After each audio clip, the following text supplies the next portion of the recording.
Greg, thanks so much for being here today. Really appreciate you taking the time out of your busy schedule to make time to do this. Let me just say that your book, Essentialism, and also your podcast have had a huge impact on my life. It's the reason why I wanted you to be on this podcast today. And one more thing I'll say about Greg is a few months ago, we kind of had a serendipitous thing happen where we had a phone call with each other. And Greg was very supportive of doing my podcast, which meant a lot to me. But he also asked me a lot about my personal life and kind of what I was facing at work and just in my personal life in general. And Greg, I was amazed at the time and the graciousness that you have to really help me in a situation where, I was just struggling with things and had to hear someone from the outside basically affirm me. So in the short time I've known Greg, you've been had a huge impact in my life, not only through your book, but just a simple conversation. So I want to thank you for that. Really means a lot. Stephen, that is lovely. And I'm so delighted that you're doing this. And I'm so happy to be with you today. Awesome. So I wonder, the title, Essentialism in your book, I wonder if you might talk a little bit about why you wrote the book, Essentialism. Essentialism, in some ways, grew out of an experience I had when I had a manager at the time email me and say that Friday between 1 and 2 would be a bad time for my wife to have a baby because I was needed at this client meeting. And I'm sure that they were joking, but as it turns out, we did go to the hospital Thursday night. We're there Friday morning. Our daughter's been born. She's well. My wife is well. Well, as well as we are after having gone through the valley of the shadow of death the night before. And I, instead of being focused on that clearly essential moment and experience, and being singular about that, I'm feeling torn. I've got my laptop open. I've got my phone. I'm just trying to balance everything. I'm trying to keep everybody happy. And then to my shame, I go to the client meeting. And even afterwards, I remember my manager saying, well, look, the client will respect you for the choice you've just made for this trade-off. And to be honest, the look on their faces didn't evince that sort of respect and confidence. And even if they had, it was clear to me in hindsight that I had just made a fool's bargain, that I'd violated something far more important for something relatively trivial. And what I learned was an important lesson, which was this: if you don't prioritize your life, someone else will. And that really began a journey of first self-discovery, but then research and writing that gave birth to essentialism. Because I found that while maybe not many people have pulled a McKeown, many people have made decisions in such a way that they find themselves busy but not necessarily productive, stretched too thin at work or at home, and an experience that their day is often hijacked by other people's agenda for them. And really, essentialism is the way out of those problems.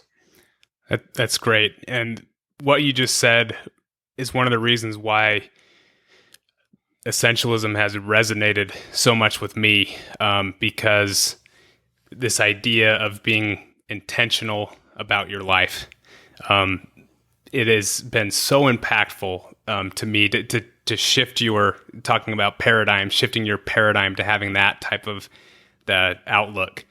So one reason why I wanted to have you on the podcast, outside of the fact that your book is amazing and you're an amazing person, but this idea that you talk about in the book about less but better. There was an example you shared in the book where it was a CTO from Microsoft that was talking about great software developers and how they're not just 10 times more effective than your average developer, not 100 times, but he used the word 10,000 times more effective than your average developer, which may be an exaggeration, but pretty powerful itself. And So can you maybe talk a little more about that idea of less, less but better? What that really means? Yes, and I can do it with context of that quote. So I'd read that quote from the former CTO of Microsoft, and I wondered whether, first of all, whether it was true that he'd said it. Sometimes these things get attributed, and secondly, whether he really stood by it or would find that it was hyperbole. And so I was at an event where he was also attending, and I was able to ask him and put it to him. And first of all, he said, yes, I did say it. And secondly, I stand by it. And what he is getting to is the unevenness of importance, the unevenness of value. We don't live in a world where everything is of similar importance. But often, because of our busyness, we start to feel as if everything is of similar importance. And that is a huge misjudgment. A metaphor I like for this is the idea that for a lot of people, even people that have been steeped in productivity thinking, imagine that the job of their life is to get as much coal from point A to point B as possible. It's just it's all the same thing. It's just the amount of weight that you get from here to there. You're in a coal mine, and your job is efficiently to do more. What essentialism says, what Less But Better argues, is that you're never in a coal mine in the first place. That life is much more akin to a diamond mine, where it's not about how much stuff you get out, it's whether you can identify those few things that are exceptionally valuable, disproportionately important. And so your ability to discern those things in the first place, then to not be distracted by all the other stuff, because it's such a bad trade-off to get anything else out but the diamonds, and then to build a system to make it as easy as possible to continue going after the things that matter most. I mean, that's essentialism in a nutshell. And where, if you think about it in terms of a paradigm, the non-essentialist basically thinks everything is essential, whereas the essentialist thinks almost nothing is essential. But the few things that are just incredibly important and therefore worth the effort to be able to discover them in the first place. Yeah, no, that's beautifully said. And honestly, what you described is a little bit about the vision I have for what this podcast is too, right? Less but better. We're definitely not about quantity on this. It's about what are the essential books that a person should read that wants to, have a principle and live a principle-based life. So I love that description, and trying to apply that to your life is powerful. So I first read your book in right around the time it came out in 2014, and I remember when I first read it, I kind of walked away where I thought that was an incredible book. There's a lot of practices that I want to apply to my life. There's lots of things I want to implement. But this next time that I read the book, just recently in kind of preparation for the podcast, when I read it, I saw it completely differently. I think you talked about it a little bit at the end of the book, where this really isn't about, okay, here's a couple life hacks, to focus on the essentials in your life. What this book the real root of it is that it's this fundamental shift in the way that I approach my life. So really getting back to this idea of paradigms, but it really is about having a paradigm shift. So some of the notes, going to what I wrote down, some of my notes, my big 3 takeaways from the book was living a life of stress and chaos versus living a life of impact and fulfillment. It's less about efficiency and to-do lists and more about editing what goes on those to-do lists. And then the last one is living life on my terms, intentional, present, focused, saying no to focus on the vital few things that actually drive results. And so I walked away the second time just, again, with a newfound appreciation for what you wrote, but I also felt like I was getting and understanding what you were actually trying to say. Whereas the first time I read it, I felt like it was somewhat surface level for me, whereas like, okay, I can implement some practices into my life.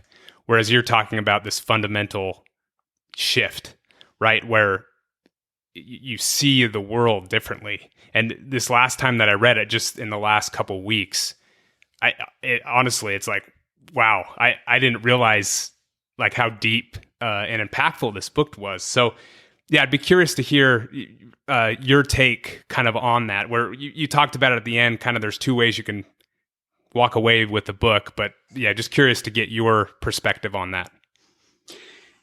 This is so true that you can read it at a very surface level where you say, well, this is really new hacks, specifics. And there are lots of specific things that you can do in the book. It's not just at the conceptual level.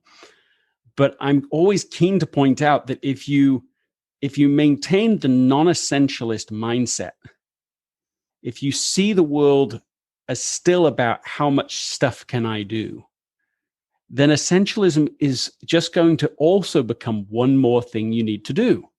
And you try to be an essentialist in a non-essentialist way. And so the key shift, the bigger shift is just to suddenly see, I've been believing the world worked like this. I believed that what you have to do is say yes to everyone and everything and try to cram in as much as possible, and then you're going to win it all. I used to see it that way, and suddenly I discover that's a con. It doesn't work. That whole paradigm is built for, first of all, it's built for factories. It's built for machines. It's not at all how humans break through to the next level of contribution. And to suddenly feel, at first, just the first glimmer of this, the discovery, well, this is a bill of goods we've been sold. If you try to do it all the time for everyone, you don't get it all. You get exhausted. You get burned out. You make a millimeter progress in a million directions. You have motion sickness instead of momentum. I mean, you don't get any of the things it says on the packaging. Instead, the essentialist is waking up in a way, a little bit like a Matrix moment, but you just wake up and you go, what? This isn't how it works at all. If I want to make a distinctive breakthrough contribution, I have to make trade-offs other people aren't making. If I want to have a strategy that helps, strategy is what you say no to. It's not how can I do both. It's how can I make trade-offs in a way that are deliberate and thoughtful so I can get distinctive outcomes. It's not productivity. It gets put under productivity. Fine, I've got no axe to grind about that. But really, it's not. It isn't about how to get more stuff done. It's about getting the right things done. And that is those are to me completely different processes. In the final analysis, essentialism is a way of thinking. I mean, that's the ism. It's that you start to see life through that lens. So your question, every day, every week, every quarter, what's essential? And if it's not 90% or above important on the importance continuum, you question it. Maybe you eliminate it, but you certainly question it. And that's the freedom is there. And when people start to look at their lives through that lens, when they start to see it that way, what I predict will happen is that they will say something like this. They'll say, I got my life back. They suddenly will just feel this clarity and discernment where they go, why am I spending all of this time on things that are 10% important, 20%, 30%, even up to 50, 60% important, when there are these other things over here, these things that will matter 100 years from now, and I'm not even investing in.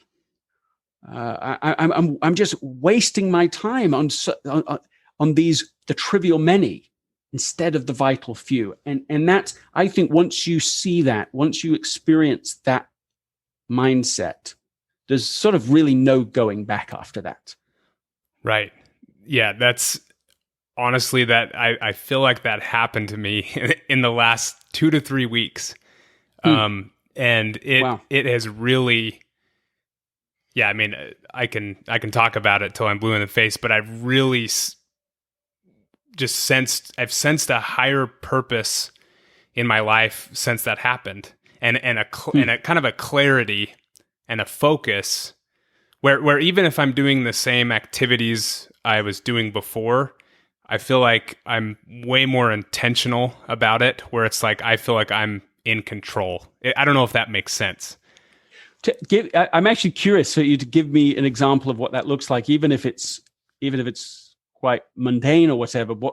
Where have you seen the difference since you've been operating with that lens? So I think one of the big differences has been in the way that I manage email. That sounds maybe trivial, but email, it's not trivial in today's world. It's kind of everything. That's right. And it is. And the idea that my inbox does not control me, but that I control what I want to do. So a simple thing as blocking out a few blocks of time in the day to do email, but then for the rest of the day, I am being very intentional on, again, what I feel like are the things that are essential, that are going to move the needle the most, that are, again, the most important, have the biggest impact. So that is maybe a simple example, but that's what it's been. So even though, again, I'm still managing email, obviously if my work is listening to this, I'm still in email, but just the idea that it's not driving me anymore, where, yeah, I'm still responding. I still have to do it as part of work, but it's almost like this subtle shift. So that's why I'm saying I'm still doing some of the same activities as before. I'm still doing email, but it's not setting my agenda for the day. I feel like I have control. When you're living out of your inbox, you've really delegated the executive function of your brain to whoever happens to be reaching out to you. And that's perfectly fine as long as you have a high confidence that everyone who's emailing you is collaborating next door to make sure that they only ask you to do what adds up to your highest contribution in life. Now, if you're sure that they're all doing that, there's no problem. Let them guide your whole life. Let them guide your whole day. But on the basis that that's really unlikely, you can't let your decision-making be a reaction to all of that, because it's the easiest thing in the world to get to the end of the week, or just say the end of the day, and just feel like unsatisfied. You get to the day, you're exhausted still, but you didn't get things done that mattered. I think a lot of people feel this. And what you're describing is a very concrete, one of my probably sort of top 5 specific things I recommend for people to move towards essentialism is just block time for concentrated work first.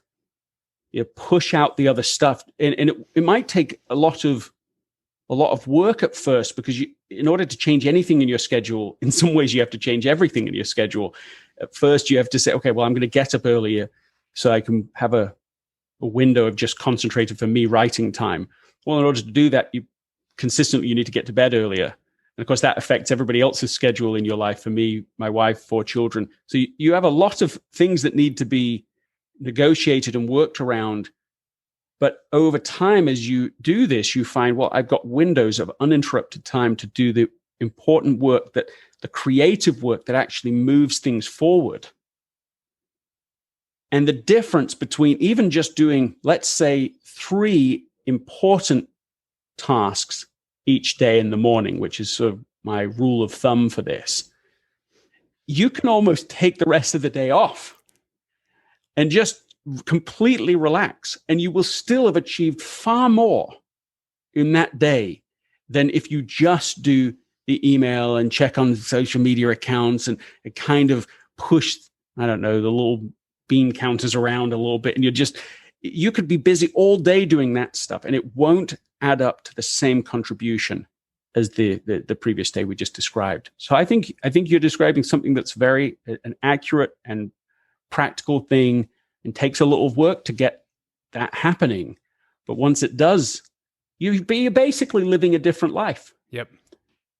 You're basically waking up to like it's like this. I don't know. I've never described it as winning the lottery, but it's almost a bit like that. You're like, wow. I mean, I can do way less in terms of hours, and still produce way more value. And that is for real. That is like that can truly be done. And the reason it can be done is because not all activity is created equal. It's not my quote, but I love it. It's that it's difficult to overstate the unimportance of practically everything. So if you can discover that, if you can start looking at the world and just seeing those things that matter and all the rest for the trivia that it really is, well, you have a tremendous advantage over other people that are moving so quickly, or so they're just rushing from thing to thing. They don't notice that. Your advantage is tremendous over others that are operating in that paradigm. Yeah, and I would say again, just it's just fascinating to me where I'm still doing email, right? I'm still doing the same tasks, but the energy that I have, the focus, and not feeling drained at the end of the day, where when it's more intentional, and it's I don't know, I have a hard time trying to put it into words, but that's the only thing I can think is that you're intentional about the day, and your email is not driving you. But it's not that, because a lot of times when I would read stuff from your book and even others about managing email, I'm like, I don't know you can't escape it. Like, it's part of my role. It's part of my role. I have to respond to email. Like I have to do it. But there's a difference though in having email drive you versus, you still are, achieving your responsibilities as in my role, but it's not driving me. And just that subtle difference, it sounds so small, but once you get a taste of it, it's like, wow, this makes a huge difference. Like just kind of freeing an energy. That's the only way I can describe it, is it's just kind of this energy kick. Just recently, we have a problem in our home, and it's when children want to come and talk to us at night. And it's actually, of course, the problem you want, because, the bigger challenge is if your teenagers aren't talking to you. And ours definitely don't have that problem. They just want to come and chat and talk and have one-on-one time. But it tends to be late. So it's a slightly tougher trade-off to try and discern, well, do you embrace this, or do you try and just get them to sleep because they need their sleep? And I realized that the insight came to me that's really obvious, but it just reminds me of what you're saying with email, is I just need to go to their room. If they want to talk, oh, hey, great, let's go to your room. And that act, it sounds subtle, but suddenly they're not acting on me. I can act with them on the things they want to talk about. And I think that's a similar orientation you're describing with this approach to email. If you just let it act on you all the time and it's just bullying you all over the place, it's very different than you saying, I will invest in you, but I'm going to put you, where that needs to be taking place. And so I think that's underneath it. It's about whether things are acting on you or whether you're acting for yourself. And thus the term that you're using, intentionality. Yeah. So you're comparing your kids to email? Maybe they'll listen to this. Yeah. No, just kidding. No, and my children are free to listen to everything. They've listened to more Essentialism than they probably ever care to. But I feel like, I think I'll leave it there. Yeah. I don't think I'm going to double down on that. No, I'm just kidding. I totally understand what you're saying. So one thing I wanted to ask you is what in your mind are the biggest challenges today? Probably relevant to what we just talked about. What are the biggest challenges today in someone becoming an essentialist? Someone who reads your book and says, "I want that mindset." But what are the biggest obstacles in the way, in our world today? Yeah. Well, the first is sort of so obvious, it's everywhere, which is that we are operating in a non-essentialist norm. So essentialism is more countercultural than I realized when I wrote it. And so what the challenge that produces is that if somebody tries to be an essentialist on their own, that's a much trickier problem than I knew at the time. It means it's like this. Somebody reads essentialism, it's like they gain a new language. Suddenly they're speaking in Spanish, they're speaking in French, they're Italian, but no one else is necessarily on their team or their place of work. And so you don't want to be the only one speaking a new language. The people aren't going to understand you. They may really clearly misunderstand you. So what I've found people need to do is to get other people speaking the language. It's almost before you say, oh, I'm going to become an essentialist, you learn the language of it. Well, get everybody else to speak the language before you even know how to do it yourself. Just, hey, get a accountability partner in your family, get somebody at work, see if you can do a book club together so that you can start to spread the language of essentialism, the idea of these questions. Well, what is the right trade-off we need to make here? Well, what is the most important thing we could be doing today? And these start to become, this language, these new questions allows you to have a new conversation. And there's no example of this that I've seen that's better than a conversation I actually just had on the What's Essential podcast, which is with Banks Benitez. And he's the CEO of Uncharted. And he read Essentialism himself. First, it was just him. And he had that sort of kind of awakening for how deeply non-essential he'd been as an entrepreneur up to that point, that it was all through just brute force entrepreneurial work. And suddenly he said, okay, there's a whole different paradigm. We're going to work differently. Well, that was phase one. But where it really took off was where he said, I've got to get the whole company on board. We've got to get everybody able to talk about this new way of working.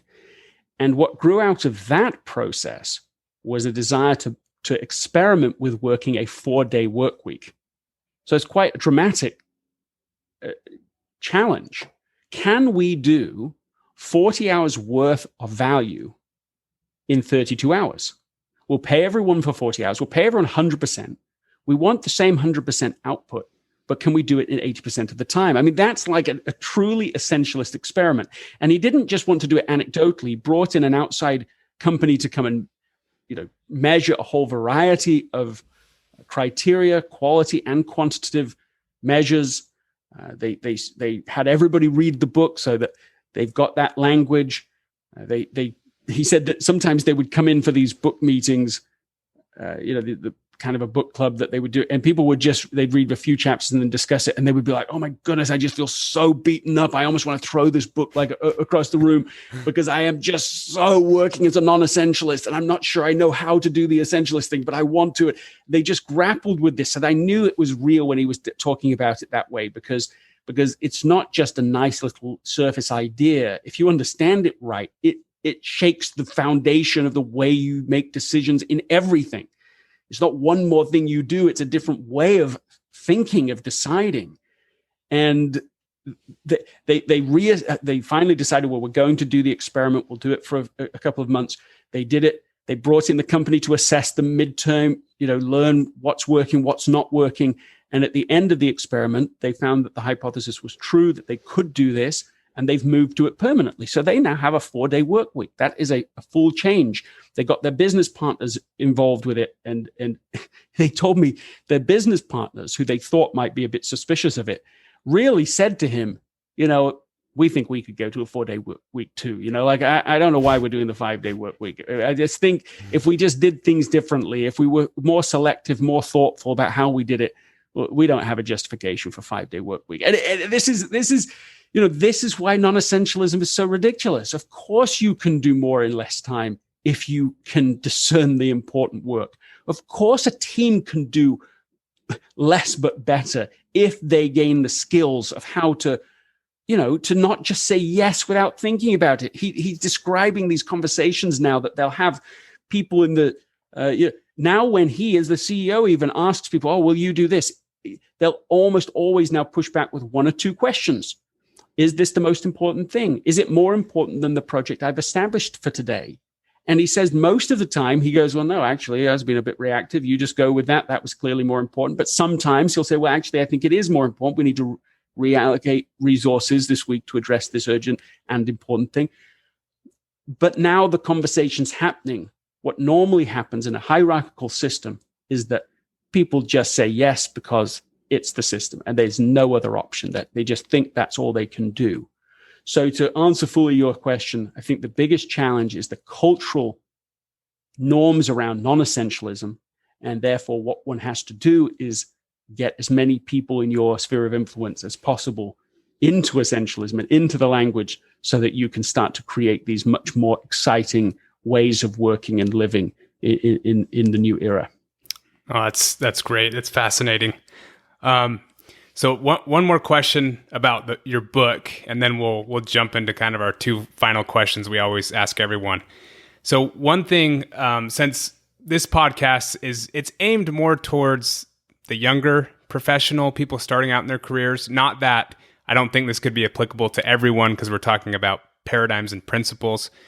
But I know one thing when I first read your book, you read some of the stories, and I think there's one that Bill Gates talks about how he'll take a week off twice a year to just think, to read, to kind of study, things of that nature.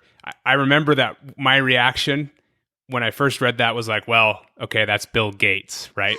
Like, yeah, I'm not Bill Gates, and I've got a boss, I've got a manager that, is not going to be happy about me saying no, like I'm an essentialist, right? So I'm curious what you would say, kind of how you would respond, to that type of, and it's not a criticism, but just something that I'm sure you've heard before. But I just really want to get your take on that.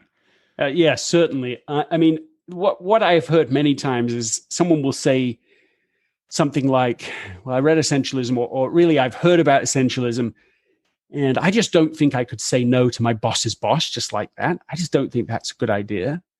And my response is always like, yeah, I wouldn't start there either. I think that feels very career limiting kind of an application. And indeed, I don't think I ever wrote anything to suggest such a thing. What sometimes people can caricature essentialism as is saying no to everyone and everything without thinking about it, which would be that would be a book called Noism. And I didn't write that book. The key is essentialism. Now, the question is someone new in their career able to apply essentialism in a organizationally savvy way, in a career accelerating way? And I think the answer is really clearly yes, but you've got to apply it in a smart way. So you say, at first, you basically, at the beginning of your career, you're basically an order taker. Somebody says, you exist to make my life easier. So when I ask you to do this, the faster you can get it done, the better. Now, someone who is average, perhaps, in their way of approaching that kind of assignment will just do what's been said and maybe even the minimum they can do. And okay, I've done it. What's next? But I think an essentialist in that situation will say, well, what are they really trying to accomplish? I will do what they're asking to do, but I'm going to try and understand what their real intent is, so that over time, not at first, but over time, I can move up the ladder of influence so that eventually I'm not an order taker, I'm a trusted advisor. And so one of the skills, I wrote an article in Harvard Business Review about this, that talks about how to apply essentialism to a managerial relationship when you're talking to your manager. And one of the principles is to always frame what you're suggesting in terms of your manager's agenda, which you can either use their actual words if they have made their agenda clear, but sometimes they haven't. So your job is to discern that. So the 3 steps of essentialism are explore, eliminate, and execute. And it just looks a little different when you're looking up in an organization. You're saying, let me explore what really matters here. What matters to my manager? What matters to his manager, her manager? Let's understand what's really going on so that when I deliver something, I can deliver the next time, make a suggestion. They ask, hey, can you do X? And you say, yes, I'd be happy to do X. But what if we did it in this way? That might help you achieve this goal that I am now, I've understood that matters to you. As you build greater trust, as you build a greater relationship with that person, as you build greater competency yourself, you can find yourself in a position where actually you can say no. I wouldn't start with that. But at some point you can say, well, we could do that. I'm willing to do it that way, but really, I don't think that's the way to do this. I think that maybe this would be the thing to actually achieve your goal. The people I trust in my professional world wouldn't hesitate to say no to me. The people that are really competent, I really basically want them to do that. Not for the sake of it, but I want them to engage in a conversation of how to create the highest value to me, how to figure out something that's beyond what I'm specifically asking for. And if you don't mind, I'll give you a concrete example of this. They're both people working high level in their careers. So again, you have to apply it wisely. But Steve Jobs, we could say, okay, in some ways he was an essentialist, certainly a less but better approach to many of the products he designed and so on. But he falls into the same category you were just saying with Bill Gates. It's like, it's okay for Steve Jobs, right? Okay, he founded the company. He can say no. But that's why I like a story of somebody that he hired as a consultant when he'd been kicked out of Apple. He wanted to get a great logo at Next. And so he brings in a consultant and Paul Rand. And Rand comes. Rand has done ABC, Bloomingdale's iconic logos. And Steve starts to explain how the interaction is going to go, how this possible gig would work. And after listening to this for a while, Paul says, well, no, we're not going to do it that way. But let me tell you, I'm going to solve your problem for you completely. And then you're going to pay me. It was $100,000 for the logo, which in dollars of that time is significant. Even now, that's a significant cost for a logo, but even more then. But he could do that because he built over time credibility to understand how to do it. Well, how does Steve feel about this? Well, he said he was taken aback at first, but he said Rand brought him a jewel of a logo. He solved the problem, one logo, here's the solution. But then added, he said, he is the ultimate professional. The ultimate professional saying, no, that doesn't sound right. Because he said, he's thought through how to create value for me more deeply than I've thought through how to create value. And that's the key. The idea is not saying no. The idea is, can you discern what's essential as well as, and eventually even better than your manager or whoever it is you're trying to serve? If you can do that, you're already moving up the influence chain. You're already moving up the value chain. And you don't have to come to a certain age before you start doing that. You can start doing that as soon as you understand the principle. And you'll move very quickly up somebody's evaluation of you if you can do this consistently well. That's a great answer. Really, really insightful. Okay, so to kind of end the podcast, I'll ask the same 2 questions to everyone at the end. What is one practical action step that a listener could take to apply essentialism in their life today? I think what I would say is a question that sounds like it was written in Essentialism, but it's not. And it's just this. It's, what's the most important thing I need to do today? That question came back to me about a month ago when someone who had read Essentialism and started asking that question every day wrote to me about their experience. Her name's Jo Davey. And she started asking that question. At first, the answers were career related. She ran a boutique consultancy in England. And so it was to do with client work. Over time, the answers changed, even though the question remained the same simple question, but it started to be about self-care and self-preservation and protecting the asset of her. It moved into that. And in fact, she showed me a picture of the before and after, which was pretty shocking, how exhausted she was before. And then it changed again. She said, I got a phone call from my dad and said, "Oh, your mum's in the hospital right now. It's no big deal. It's nothing serious. Don't bother coming. You've got a million things on your plate. Don't." But she said, when she asked the question, "What's the most important thing I need to do today?" on that day, she said she remembers where she was. She remembers the weather outside.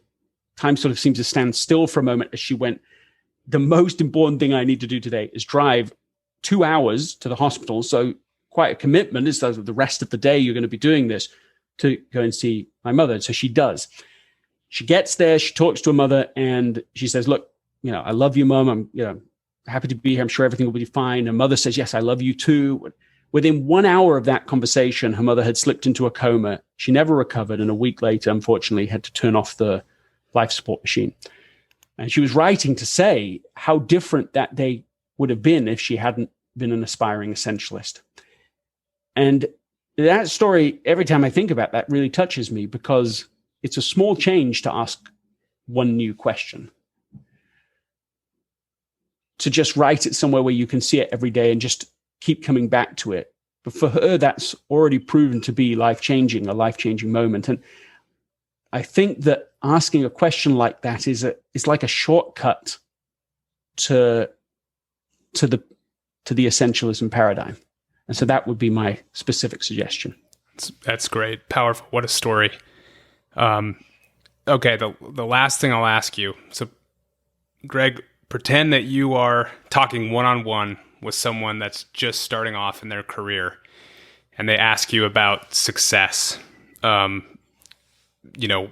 is success? How to be successful.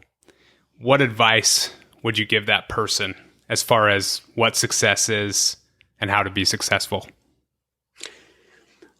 To me, the most important conviction is that there is an essential and unique mission in life that needs to be detected, not just designed, not just selected, and that the great work of life is to figure that out and then to do it, to explore what's essential and then to go after it and make trade-offs necessary. And I think that somebody starting off in their career should certainly have that idea in mind. I don't think they even have to wait till the beginning of their career. I think it's an idea that can be taught effectively to children. And I've in fact seen my own children, my eldest starting off at 10 years old, really genuinely asking those kinds of questions. What's my unique contribution? What's my mission in life? What's the career that I can really am built to do? Had insights about it. I remember she slipped a note under my door one night with all these brainstorms, around 10 years old, going, I can't believe it. I've really been thinking it. I mean, one of the questions that we've been talking about was, what's your 100-year vision? What do you want your contribution to be 100 years from now? And she's this young child, I don't think older than 10, and certainly not older than 12, is really not just asking those questions, but getting insights. And it hasn't changed since. I mean, she wanted to be a director then. And so since, think of the advantage that here she is now just 17, but she's already at community college, graduated high school a couple of years early, now at community college, doing media arts, applying to university as basically as a transfer student in her chosen area of expertise. She can go and has done internships. I mean, I hadn't done any internships at that age. I wasn't anywhere like that level of clarity. So I think that there's never an age too young to think about that and to keep coming back to it. Now, that doesn't mean you can completely design the whole of your career around what you want it to be from age 18 going forward, but you can start guiding your career closer and closer to what you really feel that sense of mission to do, doing what you came here to do. And if you don't, what's going to happen is you're going to wake up at 30, 35, 40, or sometimes even later than that and just go, what am I doing? I have no idea. Why have I done this? And those are probably the saddest. I mean, they're meant as compliments, but I once had somebody write about essentialism. Oh, I feel quite emotional even saying this. And he said, I really loved essentialism. I just wish I'd read it 50 years ago. I mean, I just think that's an unbelievable statement. I mean, to say you wish you read it a year ago, okay, well, right, you took on too many projects over the last year, fine. But 50 years ago that's like your life. And so I just think this is the idea to begin with. Start off this way and keep coming back to it so that you don't get to the end of your career and then the end of your life and find, my goodness, I wasn't even pointed in the right direction. That's great. Thanks, Greg. That was really powerful. So I would encourage everyone who's listening to this, check out Greg's podcast. His podcast is amazing. And I'd say when you read his book, when you read Essentialism, really try to be focused and present when you do that, because it really can be a life-changing paradigm shift, as we like to talk about. So thanks again, Greg, for being with us. I really appreciate your time. Thank you. My pleasure.